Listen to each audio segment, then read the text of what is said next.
Un vendredi noir et des cabinets médicaux fermés, c'est ce que promettent aujourd'hui les médecins qui sont toujours mobilisés contre le projet de loi santé du gouvernement. Le texte arrive en deuxième lecture lundi à l'Assemblée nationale avec le retour du tiers payant généralisé, pourtant supprimé par les sénateurs.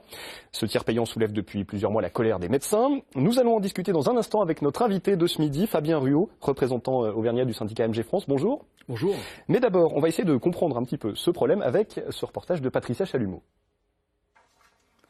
Le tiers payant pour tous les patients, un des points forts de la réforme de la santé. Les patients ne seront plus obligés d'avancer les frais de consultation. Ce sont l'assurance maladie et les complémentaires santé qui régleront les honoraires directement aux médecins. Jusqu'à présent, seuls les plus démunis bénéficiaient du tiers payant. Sa généralisation pourrait progressivement être mise en place d'ici à fin 2016 pour les patients couverts à 100% par l'assurance maladie, pour ceux souffrant d'une affection de longue durée et les femmes enceintes. Puis le tiers payant pourrait être étendu à tous les patients d'ici à 2017.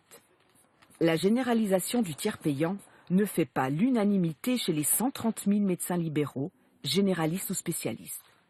Certains craignent notamment de devoir effectuer des tâches administratives supplémentaires au détriment des consultations ou des soins. Alors, Fabien Ruot, c'est ce tiers payant qui vous pose toujours problème, c'est ça? En fin de compte, oui, c'est sa mise en place qui est un problème. Parce que le tiers payant existe déjà, il marche très bien. C'est en fin de compte l'entrée des mutuelles privées dans le jeu et qui va faire en sorte que demain, nous, on va avoir 1h30 de travail administratif en plus tous les jours et que demain, les assurés sociaux, ils vont devoir payer plus cher leurs mutuelles. Et certains ne pourront pas les payer, donc ils ne pourront plus accéder aux soins. Donc nous, ce qu'on demande, c'est que les mutuelles privées ne rentrent pas dans ce jeu-là. Alors, certains annoncent la fin de la médecine libérale, j'ai vu un petit peu dans les documents qui circulent parmi les médecins. C'est ça l'enjeu? Alors, la fin de la médecine libérale, en fin de compte, c'est vrai que de plus en plus, on a les inconvénients du monde libéral sans avoir les avantages. Et en fin de compte, on a de plus en plus de charges administratives inutiles qui rendent en fin de compte notre exercice quotidien difficile avec une période qui se réduit pour soigner les gens. Et ça, c'est dramatique. Dans quelle mesure est-ce que ça va vous poser ce problème administratif de papier, de documents supplémentaires? En fin de compte, dans ce schéma-là, c'est nous qui allons gérer le côté dans ce qu'on appelle le tiers payant. Donc globalement, il va falloir qu'on vérifie à chaque acte que les mutuelles nous ont payé. Et si elles n'ont pas payé, il faut envoyer un courrier, revérifier ce courrier, renvoyer un courrier. C'est ingérable. Nous, on est des soignants. C'est pas à nous de gérer ce problème-là. Alors du coup, aujourd'hui, vous organisez une opération Vendredi Noir. Ça veut dire quoi? Les patients vont trouver porte close s'ils vont chez leur généraliste aujourd'hui? Voilà. La difficulté qu'on a, si vous voulez, c'est que nous, MG France, on est le premier syndicat de France. On est un syndicat responsable. Depuis l'investiture de la ministre, on lui a dit qu'il y avait un problème dramatique dans le monde médical et pour les médecins-légistes libéraux. Il fallait impérativement apporter des solutions. Dans cette loi, elle n'apporte aucune solution pour faciliter l'installation des jeunes médecins. Au contraire, elle l'aggrave. Donc il va y avoir un désengagement des jeunes. Et au lieu de trouver des solutions pour faire en sorte que les jeunes s'installent, elle propose des solutions pour que les médecins qui ont plus de 72 ans continuent d'exercer. On est dubitatif. Alors, est-ce que ça va être très populaire auprès des patients? Parce qu'il y a eu plusieurs mobilisations de ce type. Aujourd'hui, les patients nous soutiennent. Ils ont bien compris qu'en fin de compte, le jeu était un jeu d'argent. Un transfert de charges va via les mutuelles. Donc, ils ont bien compris que demain, ils vont payer plus cher et ils seront moins bien soignés. Donc, les patients, au contraire, nous disent continuez, ne lâchez pas.